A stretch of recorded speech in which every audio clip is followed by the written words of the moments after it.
Hey, welcome to Politics War Room with James Carville, and I'm Al Hunt. This week we have a special guest, the Governor of Kentucky, Andy Beshear. Now remember, we love taking your questions, so write to politicswarroom@gmail.com or send a tweet to @Politicon for next week's show. We'll get to as many as we can, but don't forget to tell us where you're from. You can also get text updates about what's next for Politicon and Politics War Room by signing up at politicon.com. So tell your friends about us. Remind them to subscribe on Apple Podcasts, Spotify, or wherever you get your podcast. And please check out the links to our sponsors, Miracle Made, DeleteMe, I don't mean that literally, and Beam in our show notes. We thank you for supporting these sponsors. It really helps make this podcast happen. Hey, James, Andy Beshear, as you know, has been elected statewide in Kentucky 3 times, twice as governor. It is a deep red state. Trump wins it by 30 points. He has been quite visible in the last couple months talking about Trump, the economy, and the Democratic Party. So we are delighted to have you as a guest today, Governor. Thank you so much. Oh, thanks for having me. It's an honor. Well, it's our honor. Polls show the Democratic Party is in pretty bad shape with voters, really bad shape. Is that primarily due to the disappointment of the last election and the problems with Joe Biden, or is there a deeper problem? I think that people believe the Democratic Party has lost focus and that it's lost focus on them. That the Democratic Party is talking about a lot of important issues, but not spending the vast majority of the time on what matters to families most.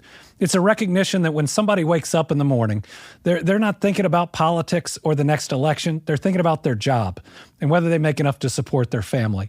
They're thinking about their next doctor's appointment for themselves, their parents, or their kids. They're thinking about the roads and bridges they drive. They're thinking about the public school they drop their kids off at and whether they feel safe in their community.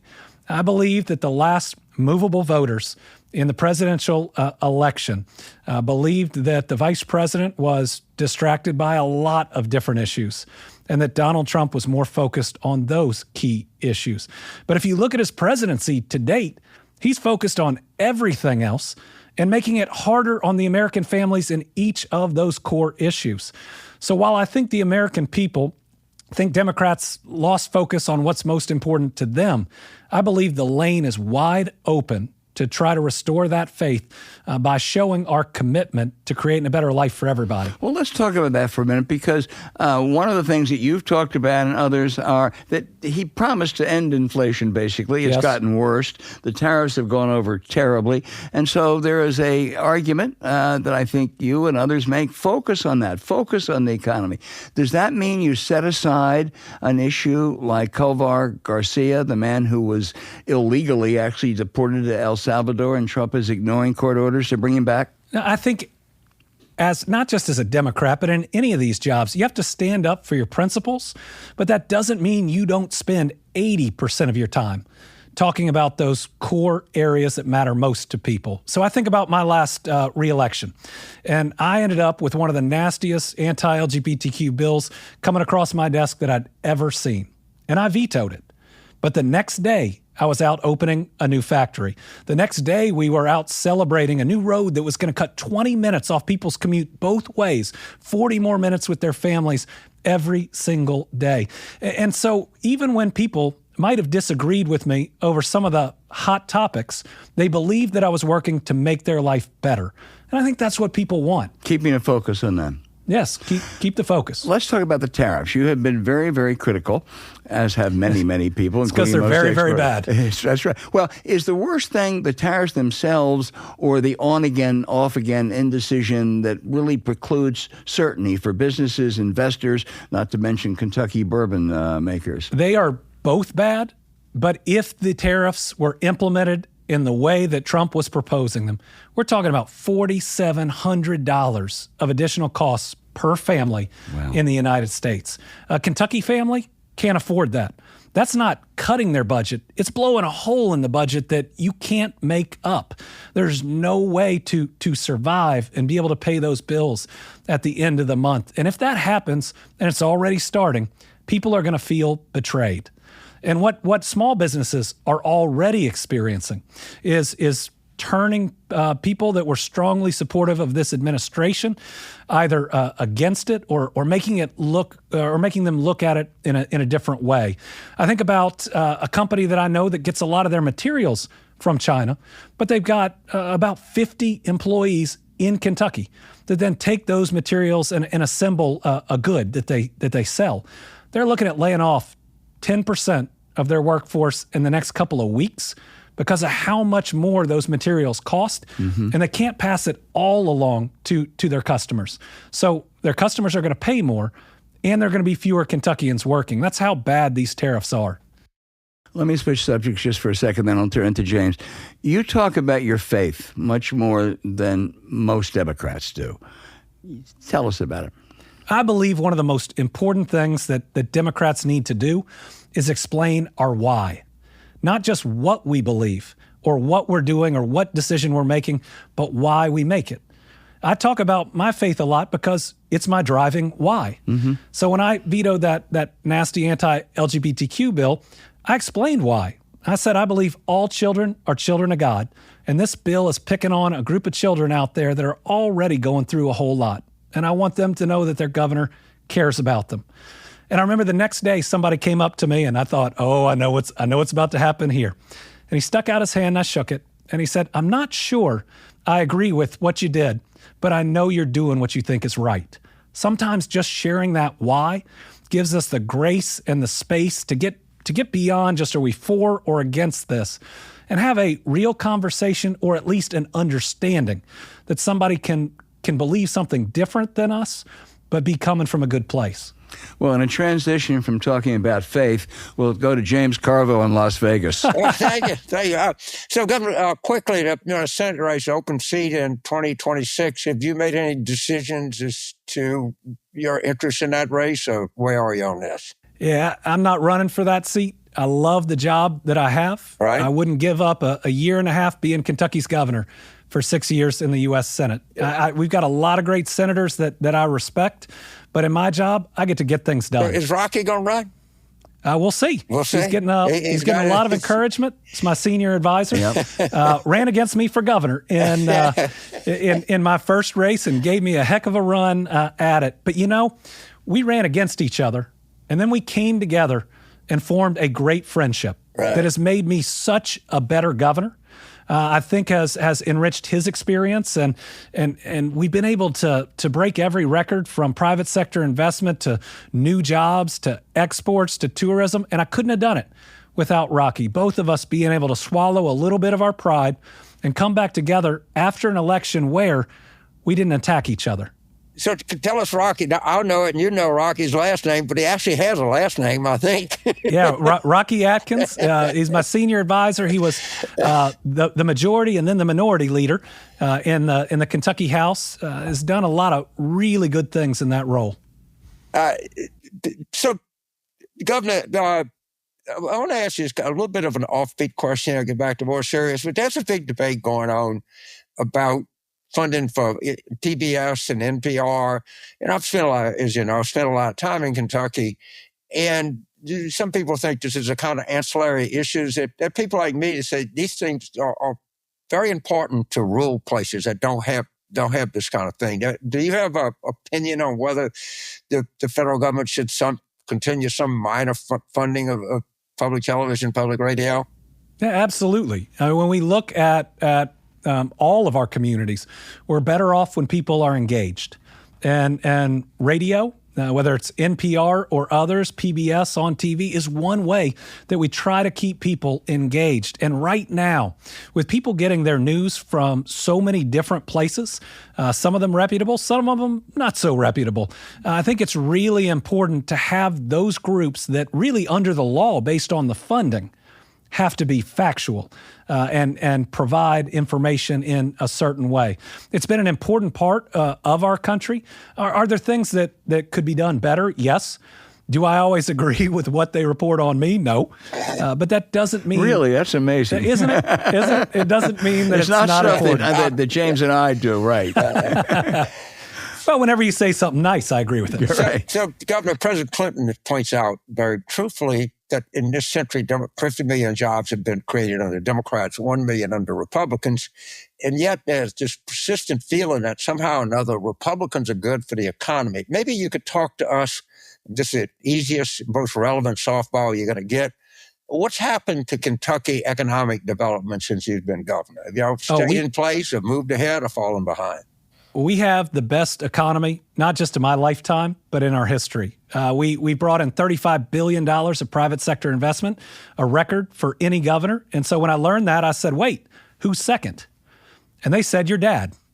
So I asked the natural question, James, by how much? And they said $17 billion. And so I called Dad to tell him. Was he jealous? He's proud of me, right. and I was proud of him. Right. I mean, he governed through the Great Recession, and I got to learn by watching him that fighting for 15 jobs in a community is just as important as when you have the opportunity to bring in some of the bigger ones. We created about 60,500 new jobs, also a record.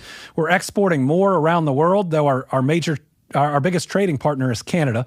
And so this current trade policy is really concerning there. But every part of our economy is booming and is growing. But what we're seeing out of D.C. right now threatens a lot of that.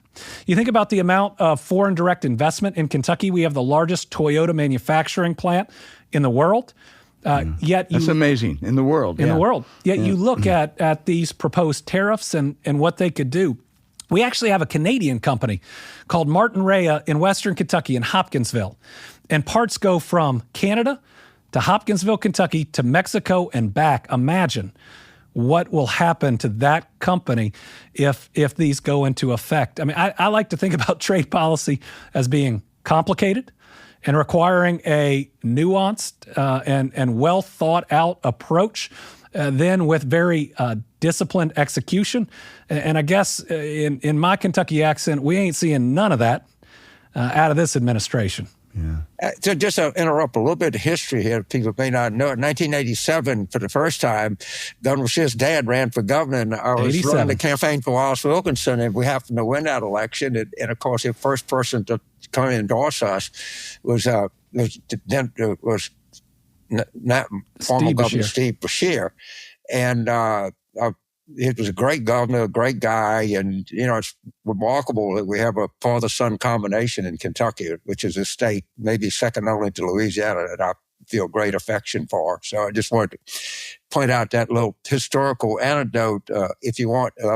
So maybe after Mardi Gras, my favorite event in the world is the Kentucky Derby. And I like to think of it as Mardi Gras that you can bet on. Let's talk a little bit about the Derby. Y'all anticipating a good Derby this year? Do we have a good crop of 3-year-olds coming up? Is it okay to get excited right now? It is. We're going to have at least 10 horses in that 20-horse field that have a real shot. We're going to have a record crowd. It's $400+ million of economic impact on Kentucky just that Derby week. It's going to be exciting. I hope the weather's good. We like to say in Kentucky we have all 4 seasons every week. But you don't want to mutter. Right? But if we can hold off the rain, it'll be a just about perfect day. And as governor, you have a huge job that day. I walk about 8 miles every Derby day. And I probably see 2 races.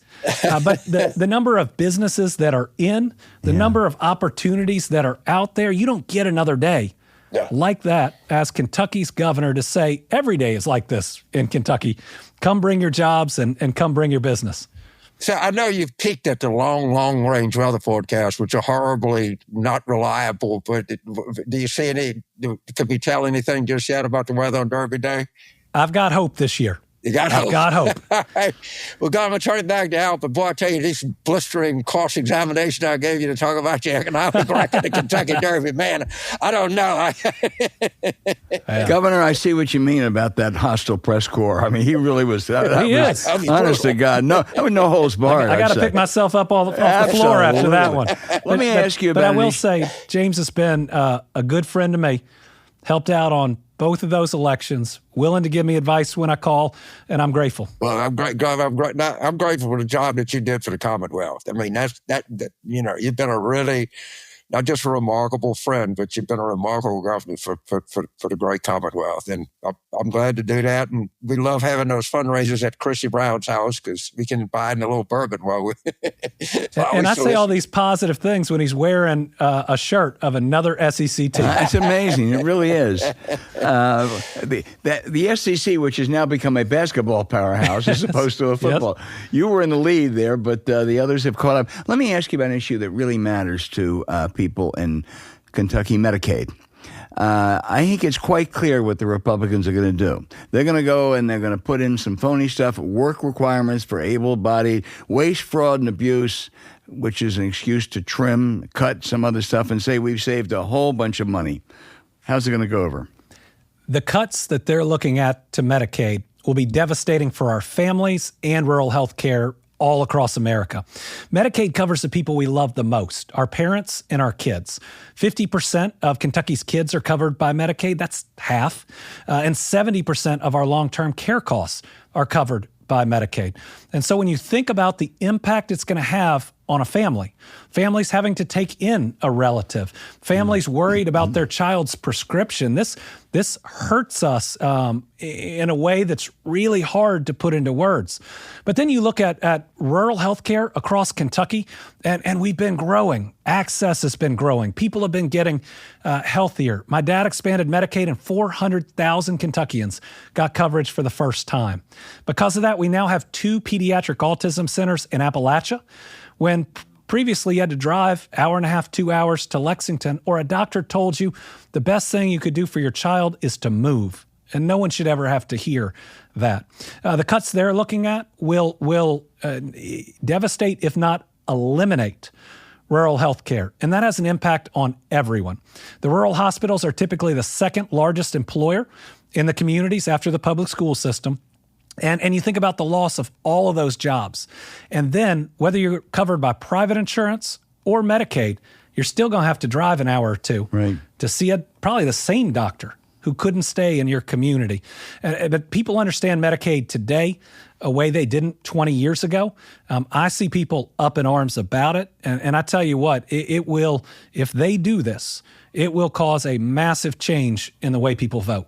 Well, one of the reasons they want to do it is so they can enact the extension of the Trump tax cuts, particularly those that go to the very wealthy. Should those tax cuts be extended? I think good policy is all about balance. Mm-hmm. And you always have to look at whether a tax cut or continuing one could stimulate the economy and create jobs, or depending if it requires Medicaid cuts, are you going to lose more jobs in the very beginning, even before you get to all those harms? But we seem to have lost the ability to put it all on the table and to say what is the right balance of keeping some dollars in people's pockets versus ensuring that these services are there. If it requires a major cut to Medicaid, then no. Keeping these tax cuts are not worth it, and it will cause significantly more harm than good.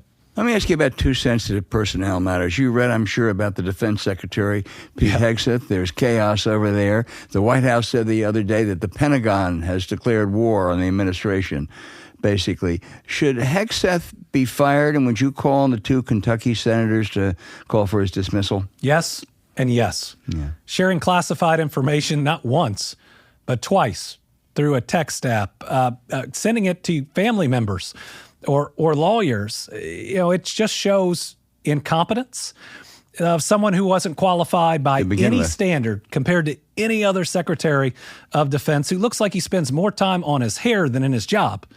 I mean, I get that he may be an anchor on a cable news show. It was Weekend, by the way. But that never qualified. And his sharing of the information, that's not Trump's fault. But it will become Trump's fault if he doesn't do something about it, because we'll see these mistakes again and again. And at the end of the day, President Trump is captain of the ship, and he needs to fire this individual. Yeah, I've been here for a long time, never seen anything like this. Final question about personnel. This is more delicate. I think there's people are talking now about how Joe Biden really was losing his mental acuity in the last year or two in office. Did Democrats and the Democratic leadership make a mistake in not imploring or pressuring him to step down and saying you're really not fit to serve for another 4 years? So for me, that was a unique situation. In my lifetime, a sitting president has never not run for re-election. And so, shows you how young you are. I'm 47. I'm only young in politics. In any other profession, maybe not so much. And this is also a president who'd been really good to other Democratic leaders, had helped in Kentucky, had helped in a lot of places. I think we now see that the campaign, the overall campaign, would have gone better had he stepped away earlier. Because I think it takes a lot more than I know, but James certainly does, not just to run for president, which takes a lot of energy, but to be the leader of the free world at the same time, to be waking up in the middle of the night to have to make those difficult decisions, and then to be out there on the campaign trail seemingly 24/7, all at the same time is a big job. James, pick up on some of that. So, Governor, I'm feeling a little nitpick, but what percentage did you get in Pike County when you ran for re-election? We were almost at 50%. We were just under. And what did Harris get in Pike County? 20. Okay. And in McCracken County, what did you get when you ran for re-election? I would have been within 10, and the vice president probably lost by 50. Okay, so to our listeners and viewers, I'm not just playing a mindless, like, how did you do in the election? Pike is the most classic of the eastern Kentucky. It's the farthest east county in Kentucky. Think of the Hatfields and the McCoys. And this guy's run a Kentucky election. And McCracken. Yeah, but it was a bad one, right? Against your dad. Good for James Carville. In Paducah, Kentucky, where I used to work on a towboat and got my ass whipped in some riverfront bar. In McCracken County? Inclination of getting your ass whipped, you can go to a riverfront bar in Paducah and somebody accommodates you. There's going to now be every bar in Paducah is going to claim that was James the one Carville that James Carville was at. Right. I've done everything I can to forget it, and I finally succeeded. But I just wanted to make that point, Governor, that, I was always laughing. Somebody picked me up at the airport, says, Louisiana's a north-south state, Kentucky's an east-west state. I said, okay, fine. But it's already an east-west state. Well, I cannot thank you enough, sir. What an honor and privilege was to interview you and to have you on the show, and to wish you nothing but good fortune as you go forward. And please tell Rocky, give me a ballot. I'll try to help him scare up $1 or $2 along the way. I appreciate it. Always good to see y'all. Governor, I want to thank you, and I'm so glad you were able to weather those Carville attacks. Man, to help you. I had to learn what defeat was like at 10 years old, but James came around on the other end and has become a great friend. Thank you, sir. I'll tell you, viewers and listeners out there, you're going to hear an awful lot about Andy Beshear in the next couple of years. Governor, thank you. Thank you. It's just been terrific. Thank you so much, sir.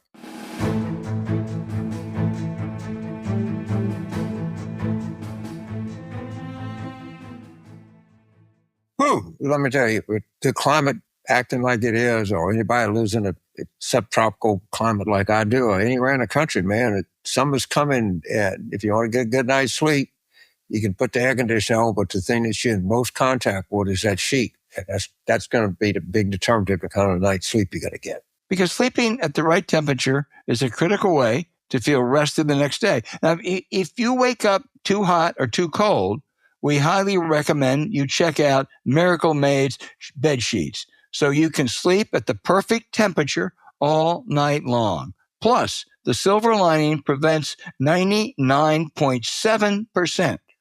Repeat that, 99.7% of bacterial growth, which means Miracle Sheets require 3 times less laundry because they stay clean and fresh 3 times longer. Your bed will feel freshly made every night.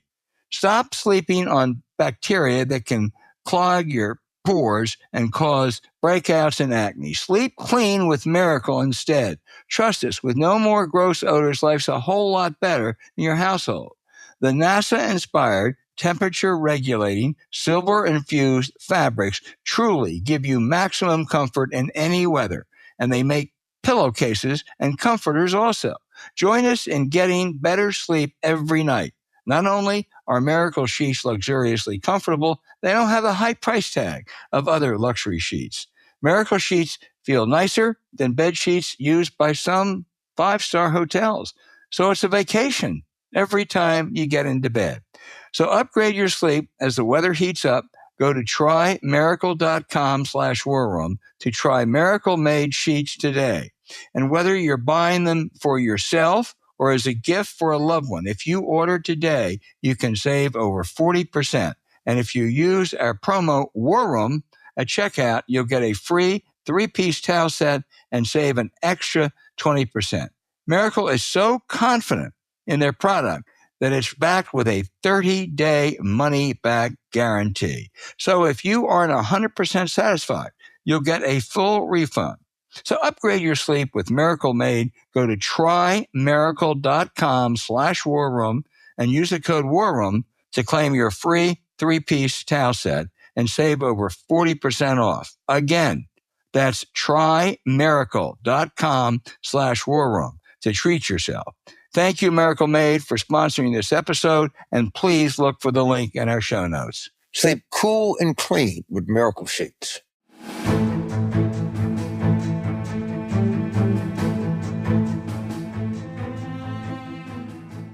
Hey, James. Andy Beshear is one impressive politician. He was really, to be honest, my second choice for Harris's VP behind Josh Shapiro, but I think he was right up there. I can hear now, looking ahead, some lefties are going to complain that he's not liberal enough. He's pro-choice. He vetoed an anti-DEI bill. As he told us, he vetoed an anti-trans bill. He's done, terrific things with the Kentucky economy. And I think when you talk about that really impressive farm club that the Democrats have, the most impressive maybe in your lifetime, he is certainly in that small list of at the very top. I just hope the thing that gets to me the most is people say, what are we going to do? I got no choice. I got to run. The Democrats have no one. I just hope that people, let's say this, listen to this podcast, in any top-tier Democrat that's thinking about running for president can come on this show and they'll get the same harsh treatment that Governor Beshear got. Oh, my God. James, you were brutal. Shit, man, I'll tell you. There ain't no favoritism going on here. Well, no, it was really, he's a really interesting, terrific figure. He really was. And I think it's, he's one of the few Democrats, I may exaggerate this, but not much, who talks openly about his faith. Right. I don't know why that's anything but admirable and a plus. Well, you got to give Governor Shapiro, he like to die practicing his faith.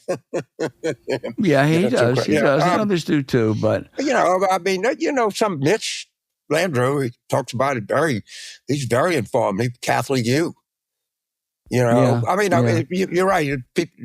People need to hear more Democrats discuss this and kind of openly, and I think it matters to a lot of people. Boy, I'll tell you, but this Pope Francis thing, I think, has just done a world of good, not just for the Catholic Church, but for just religion itself. He was such a forceful advocate for people, and it was so much about what we're taught that being a Christian should be about. And he really, really exemplified that. Or just what being a human being is about. If you're Buddhist or maybe Jewish or anything, even if you're secular, he really taught us all how to live, how we should treat other people. No, he sure did. I'm not a Catholic, you are, but I can't count how many lapsed Catholics in the last 10 years have said, he's making me think about it again. He really was the modern version of Pope John. Right. And I think there wasn't a lot of doctrine or anything changed. There still aren't women priests. Gays still can't be married officially. But he brought a presence. He brought a charm. He brought a humanity. He really worried and was deeply committed to the poor. I'll never forget that picture there was this man who was just terribly disfigured. I mean, it was so disfigured. You know, warts all over his face, and people in buses would kind of. And the first thing Francis did was run up and hug him. And I think the last, on his last day of his life, he saw the vice president, J.D. Vance. They were both very hospitable to one another. But the great irony is that Vance is one of the great immigration bashers in the world. And one of Francis's last words, I think that afternoon, Easter Sunday, was to talk about the plight of migrants and the humanity of it and the need to treat them with compassion. He was extraordinary. It was very, very extraordinary. We'll be watching the conclave with great interest. As you and I were talking on the phone, the producers of that movie, it could be the happiest people in the world. Oh, it's perfect. And I mean, the ending won't be the same. Let me tell one story about that, which is our dear old friend, late friend, Tim Russer. Tim Russer, about 25 years ago, was taking the Today Show to Rome.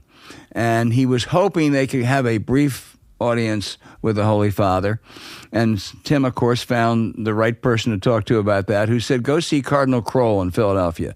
He did, and he took the Philadelphia Boys Choir over to Rome with the Today Show, and they got an audience with the Pope.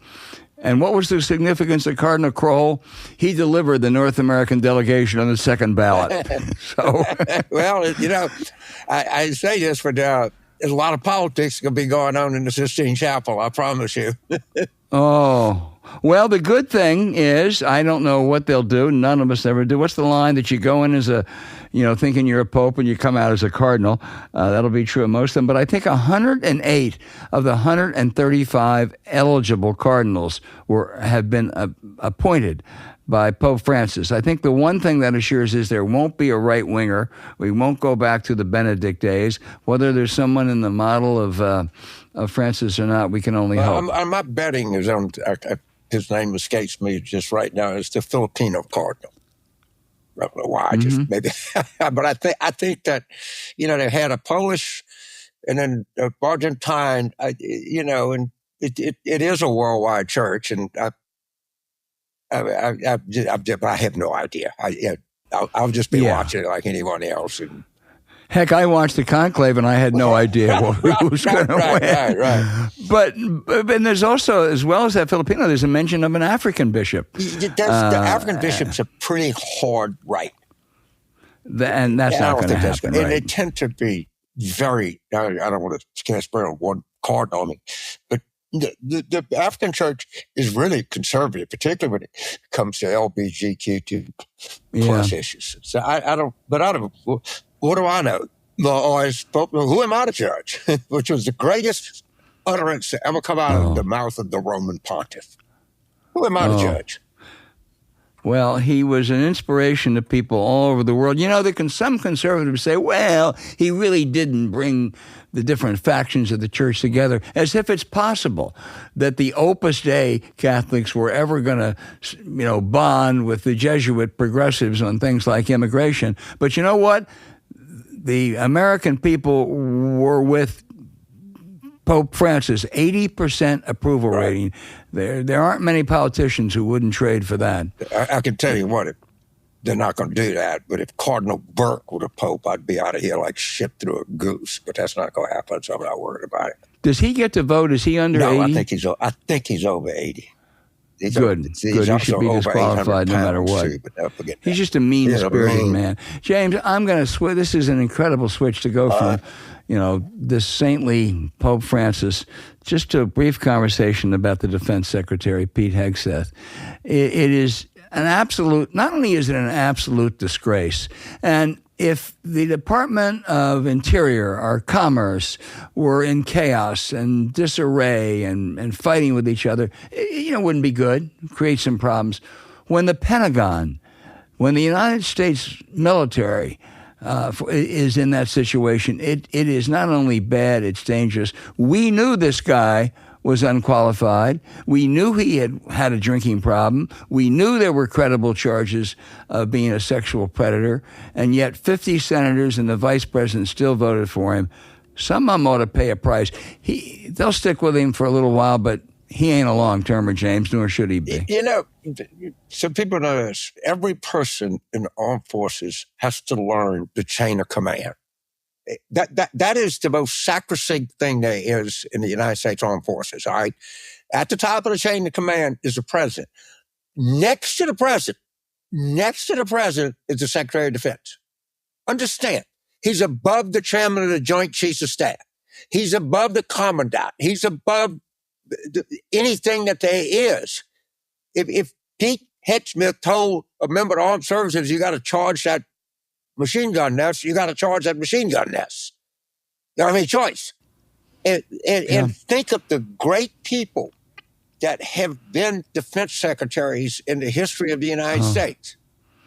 And this guy, how do they look at themselves in the mirror? In people that have a lot of military personnel, let's say Florida, that they represent, how can they tell these sailors and these soldiers and these airmen and these Marines and these guardsmen that I'm looking out for you? You can't. It's a fucking disgrace is what it is. Yeah, it sure is. And not only is it that, James, as you say, but we knew it. We knew it. This isn't any surprise. No one should be surprised that this guy is a total disaster. Nobody. And, well, I didn't know. I thought he'd be okay. Oh, really? But under what reason did you ever assume that he had any business? And if he was a decent guy, you know he doesn't have any support among the senior Pentagon officials. He would quit for the good of the country, for the good of the armed forces. He would quit. Man, have some fucking gut. He doesn't care about that, James, which is anyway. Listen, this was really, some great segments today, and we will be back. Absolutely.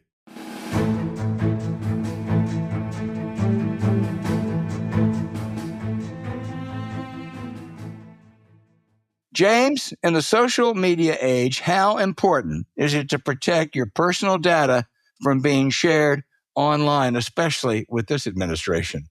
Good. I asked the 200 million people that had their data shared online. It's some way you're either going to be annoyed to death or you're going to be stolen from, or anything in between. I mean, these data criminals is what I call them. Harvesters, I don't know what they call themselves. You really need to be protected from that. And it's increasingly necessary that you are, because they just keep getting better and better. And thank God we have this kind of technology that's, one step ahead of them. Yeah, because DeleteMe makes it easy, quick, and safe to remove your personal data online at a time when surveillance and data breaches are common. Now everyone is vulnerable. If you didn't know, data brokers make a profit off your data, and they collect, sneak, and steal it from you online. It's a big business, and your data is a commodity. Now, anyone on the web can buy your private details, which can lead to identity theft, phishing attempts, and harassment. Your name, contact info, social security number, and home addresses, even information about your family members, could all be compiled by data brokers and sold online. So join us and refuse to be a victim. Start protecting your privacy with DeleteMe. As public figures, we always knew we could be targets for scammers and worse. But we found out how many Americans are compromised and at the mercy of criminals. We wanted to find a way to fight back. Now, once you learned about DeleteMe, we knew that service was essential. Now, with DeleteMe, you'll feel so much better about your security. But more importantly, as fathers and grandfathers and spouses, we know DeleteMe is something that can keep our loved ones safe. So don't wait. Take control of your data and keep your private life private by signing up for DeleteMe now at a special discount for our listeners. Today, get 20% off your DeleteMe plan by texting War Room to 64,000. 64000. The only way to get 20% off is text War Room to 64000. That's War Room, all one word, to 64,000. 64000. Message and data rates may apply. The link is in our show notes. Protect your privacy online with DeleteMe.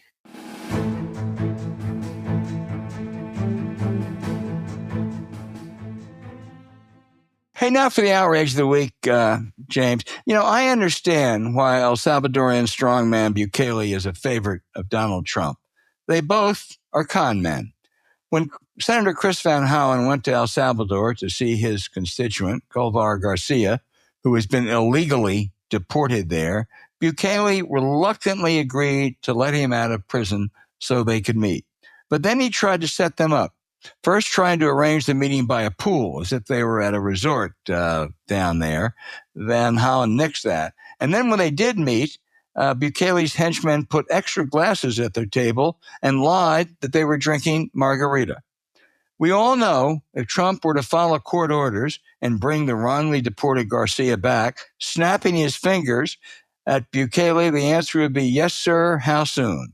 But the rule of law is irrelevant to both those authoritarians. This whole thing is unbelievable. 15 judges have said, bring this guy back and give him due process. All I can say, it's pretty easy.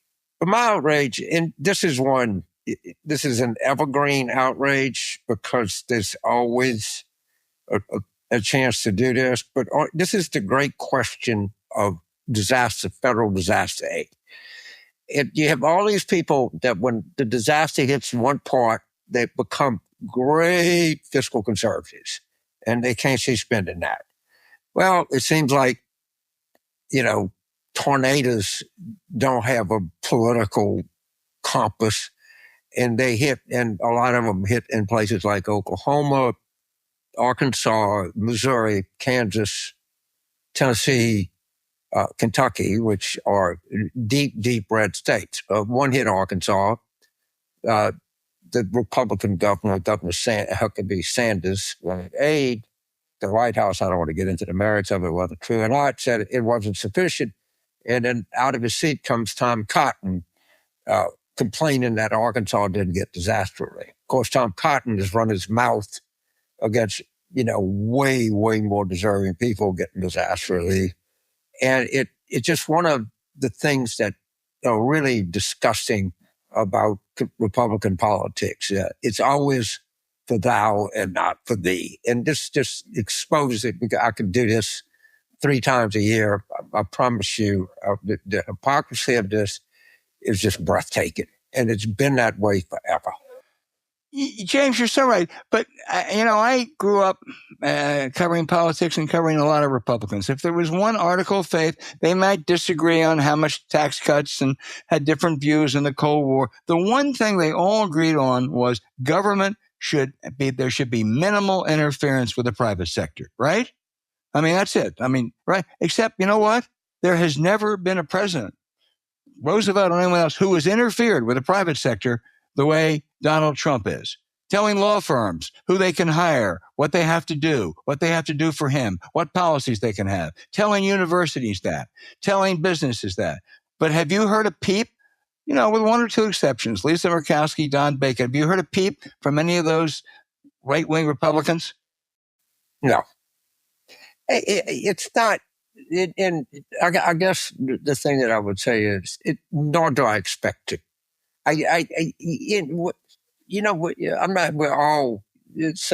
been said, if you're not a hypocrite, you stand to the two of them.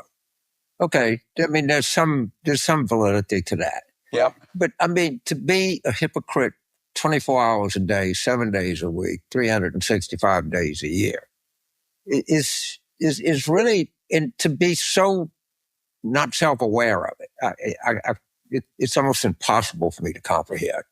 Yeah. And I could say this disaster relief just comes up.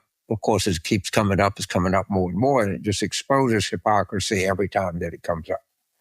But let me just put it really plain. If it's disaster relief for non-white people, it's a waste of money. If it's disaster relief for white people, then, oh my gosh, best money we ever spent. They can see through this shit so easy, it's not even funny. No, totally.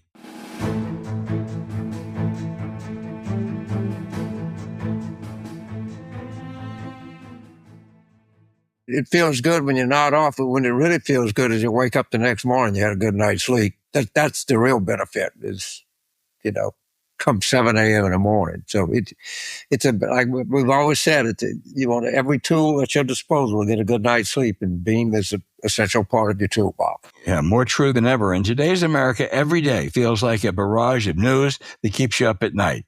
Rights are under attack, norms keep getting shattered, and chaos dominates the headlines. But here's the thing.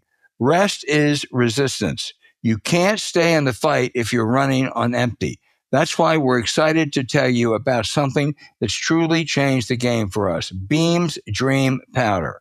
Dream helps you sleep through the night. No more tossing, no more turning. And you wake up feeling refreshed, not groggy. It has become a must in household routines, helping people recharge, get up, and stay engaged in what matters most. Now we're tackling our days instead of just surviving them. The bedtime essential is delicious, decadent, and guilt-free. That's a great combination. If you're like me, you won't be able to get enough of the chocolate peanut butter. But let's get down to the nitty-gritty. What is it that makes Dream so effective? Simple. It's packed with a powerful blend of all natural ingredients that actually work. There's reishi, which is known for its calming properties, and magnesium to support deep restorative sleep. Then there's L-theanine, an amino acid that helps you relax without feeling drowsy, and apigenin, which supports falling asleep faster. Dream even has melatonin to help regulate your natural sleep cycle. It's got the whole package. Beam's Dream Powder has improved over 17.5 million nights of sleep for people across the country. You can be one of them. So here's the deal. Beam is giving our listeners an exclusive 40% off. That's right, 40% off their best-selling Dream Powder, but only for a limited time. All you need to do is go to shopbeam.com/warroom and use the code warroom at checkout. That's shopbeam.com/warroom and use the code warroom for 40% off, because let's be honest, you can't stay in the fight if you're too tired to show up. Rest well, wake up ready, and keep pushing for progress. Rest is resistance. The link is in our show notes. Get the sleep you deserve with Beam.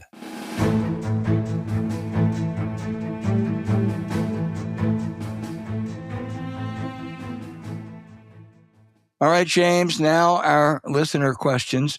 We are in a crisis time. We're in a period like we've never seen before, and our listeners are responding with really terrific questions, some of which we cover in the show. So we're trying to pick ones that add even more value. John in Santa Monica, he loves your idea to do a mini convention next summer, moving to the 26 midterms. Has there been any progress? I mean, it takes some planning, but I do think that we got, the theory behind it, we've talked about a lot, is that there's truly depth and talent in the Democratic Party, and the faster that we can get them on the field and people seeing them, and the sooner we can get people like Bernie Sanders and AOC not defining who the party is, the better off we're going to be. It's a very simple equation, and that would get everybody. Come, by the way, you can invite, if AOC wants to run for president or wants to put a name in power, let her come. Bernie Sanders run twice and lost 2 times. Maybe he wants to take a crack at third time. I have no problem with that. But be sure we get who, in my opinion, are staggeringly more acceptable, staggeringly more talented, staggeringly more articulate candidates out there. Well, I certainly agree with that. I'm of a mixed view about the mini convention now, because I am afraid too much of it will be that number 2 guy at the DNC. People complaining about we have to man the barricades. I'm not against. I mean, I think your idea is an interesting one, but I think we have to think it through carefully, because it could turn into exactly what you don't want. It could, but sometimes you gotta trust, and of course you're gonna have those kind of people that are going to come out. But I think much more you're going to have people like our guest today, Governor Andy Beshear.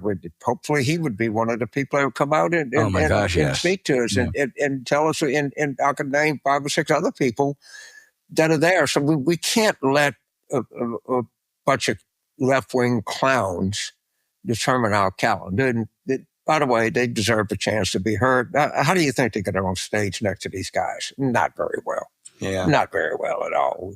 James, we're going to follow up on that because Paul in San Antonio asked if it would be foolish to send money to David Hogg in order to sow discord between Democrats. I think that's right down the middle of the plate, James. I mean, you're ready. They're tossing you a 92-mile-an-hour pass. Let's say that you've allocated $1,000 for political giving this year. I say 1,000 because it's a number that. So what do you think is more important? To beat a Democratic incumbent and have a Republican majority, or to spend your money beating Republicans and have a Democratic majority? And there's a simple philosophy I'd like for anybody to argue this with me. The worst Democrat is 10 times better than the best Republican. And if you don't have power, if you don't have you're not naming the committees, you're not naming the committee chairs, you can't pass anything, you have nothing. So what sense does it make for anybody to say, I'm going to spend $20 million primary and other Democrats is $20 million I could spend to beating other Republicans? Usually when I disagree with somebody, I don't agree with their point. I could see the point they're making. I think I have a better point. In this instance, I don't even see what they're saying. I don't even concede that this guy even has a point. I don't know what he's talking about. I really don't. Mike in Minneapolis, Minnesota, says many historians believe that Hitler succeeded in Germany in taking over the levers of power from 1933 to 38 by going slow. Trump is trying to do it by going fast in 100 days. Could this be his downfall? First of all, Mike, I don't think Hitler went slow. He went slow as far as invading other countries and everything, but he certainly didn't go slow domestically. He was clamping down on Jews right away. He was killing any opposition right away. He was changing the rules in the Reichstag right away. So he really didn't go slow domestically. He waited 4 or 5 years before he started invading other countries. I think Trump is going so fast, so thoughtlessly, so dangerously, so badly that I think he is hurting himself. Not that if he had been more careful, he would have done better, because he's really engaged in anti-democratic and anti-American ventures. And I think there's that he's going to exhaust himself. He's no young man, and I think a bad ending is coming. James. So this whole Hitler-Trump question really been put into focus. It's really put into focus by the Larry David, Bill Maher piece. And I really want to address this in a serious way. So I listened to POTUS 124 on the satellite, and Michael McConish, who's a guy I go to this show, he's a very personal guy. He's a Philadelphia guy. He said, well, he's not, you may not like Trump, but he's not Hitler and shouldn't be treated that way. Okay, well, this is my question to Michael McConish. Do we wait until he's Hitler? At what point do you say this guy is a threat to whatever? And by the way, if Michael wants to have people on the show and talk about this, he could have our friend Ann Applebaum, or he could have Timothy Snyder, the great historian at Yale. I could recommend 10 people that McConish could have on his show and talk about authoritarianism, totalitarianism, and how does it triumph? Because it is pointed out, as Larry David did so brilliantly, and as people say is, or I'm going to quote the great Barney Fife, nip it in the bud. That's what I say. Nip it in the bud. Don't wait.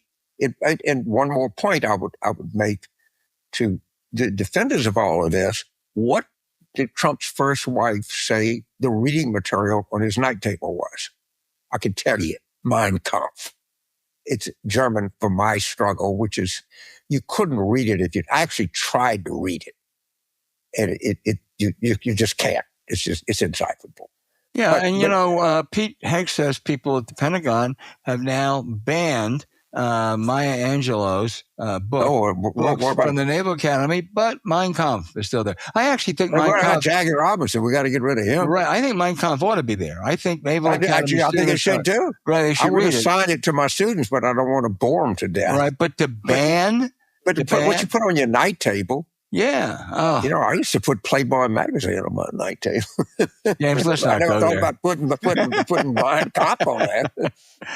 Our next question comes from John in Chicago, who says, have you ever seen a time in our country where the Democrats could make substantial gains in rural America? Well, it's something I think about a lot about. I first of all, appreciate the question. We just need to make some gains. Okay.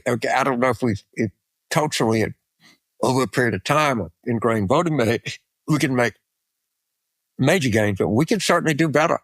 And I think you're going to see this in Virginia governor. I think you're seeing it in a lot of these town halls.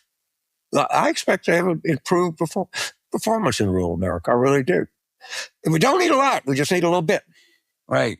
When you lose 68-31 versus 72 to 27, that's a big difference. That's a big difference. Yes, absolutely. In 25, 30 counties. Absolutely. James, B in Palo Alto. B, I love the fact that you're asking a good question, but tell us who B is. But B wants to know, is there any reason to believe that either the Democrats, former displaced Republicans, or the intelligence community will leak damaging information to create enough scandal to force Republicans out of office? Two parts there. Number one, there will be a lot of leaks. The leaks are going to take place for a very good reason. They want to save their country. They really know that dangerous things are happening. And that's, leaks, there are all kinds of different motives for leaks, but one of which is when you see something really dangerous occurring, then, you feel if you're a devoted patriot, even whether you're in or out of government, that's why you leak stuff. And I think that will happen. There is, in that sense, a deep state, a good deep state, people who have worked in the bureaucracy. Michael Lewis has a terrific new book out about all the valued bureaucrats we have. It's a pejorative term. It shouldn't be. So I think that'll happen. But the second part of your question, is enough to create a scandal to force Republicans out of office. I doubt that. Because who's going to, at least not for the next 2 years, who's going to force them out of office? Not this Justice Department. So this is a question that you're qualified to ask. When Winston Churchill talked about when she drank, and he says, I've taken more good from alcohol than alcohol has taken bad from me. Name 3 leaks in the span of your career that have occurred that have, or 2 or 1 or whatever, that it really kind of changed the course of American history, maybe for the better or worse. I guess you'd have to say the Pentagon Papers for sure. Yeah, I think the Pentagon Papers, which I think was handled absolutely almost perfectly. The Snowden documents, which I think weren't handled perfectly, but I think that they made a difference, and I'm sure there 1 or 2 more, but not a lot. But they're Watergate stuff. Yeah. But the point is that the word can. I'm sure that there's some that have been damning to the country, but I think I would argue on the whole they've had much more plus than negative. No question. That would be my argument. Not to defend every leaker. And, the other thing is when you think somebody may leak something, that could be a curb on more rapacious behavior. But I don't know that. But it's something that if I were in that administration, I'd be thinking all the time, somebody's going to leak some shit on me. I better be careful. Right. When the Times was publishing stories 15, 20 years ago about really illicit wiretaps, they had all sorts of people in the administration, even some in Congress, say, no, you're going to really endanger our war against terrorists, national security, and everything. You know something? If they had endangered something, we'd have heard about it by now. It just doesn't happen. One of my favorites was when it was leaked that we were illegally, actually, bombing Cambodia back during the Vietnam War. And they said it was an outrage to reveal this. And I think it was Ben Bradley who said, well, I suspect certainly the Vietnamese knew that we were bombing Cambodia, which meant the Russians knew we were bombing Cambodia. And certainly the Cambodians knew that we were bombing Cambodia. And the only people who didn't know were the American voters. And I think that's true in a lot of these. Secret bombing raids, the people that are being bombed know they're being bombed. Right, exactly. James, the final question. This is a good one. James in Canton, Georgia. Where's Canton, Georgia? I do not know, and I hate to say that. I pride myself on being pretty knowledgeable about. Let's look it up, and we'll talk about it next week. For sure. Has the donor class become too separated from voters? That's a good question, and it deserves some thought. I think the donor class is getting increasingly pragmatic. It was always thought that you had just some of Democratic donors, okay? Mm-hmm. That they were more progressive, or more liberal than the average Democrat. I think that's changed. I think that they are increasingly pragmatic. I can't tell you that they're not totally divorced from the, but not as much as you think. I would say it's increasingly become, if you're looking at Canton, Georgia, it's a little bit north, it's north of Atlanta. I think the donor class has become more pragmatic. I do. Mm-hmm. I think that's a fair thing. Now what, there are two different parts. There's a lot of online donors, of small donors, we call them direct mail donors. They do tend to respond to more left-wing appeals, but the bigger donors, a lot less. Okay. Hey, James, just as a quick aside, I noticed that the New Republic, which I hadn't read for years, and now they do really good stuff. Michael Tomatsky does a good job. He's terrific, and they're struggling, and they put out a little appeal for help. I sent them a little bit of money. I think the New Republic is important to keep going. I do too. Anybody out there is interested, take a look at it.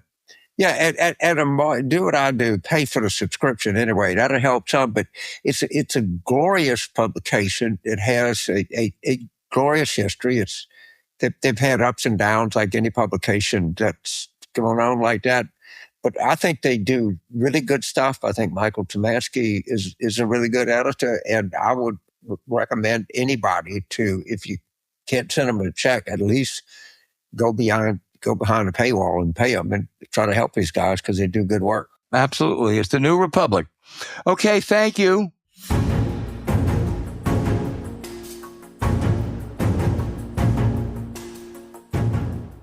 Hey, thanks for listening to Politics War Room with James Carville, and I'm Al Hunt. As always, send your questions for us by email to politicswarroom@gmail.com or tweet them for next week's show at Politicon. Following this episode, we'd really appreciate it if you'd check out the links to our sponsors, Miracle Made, DeleteMe, and Beam, in our episode show notes.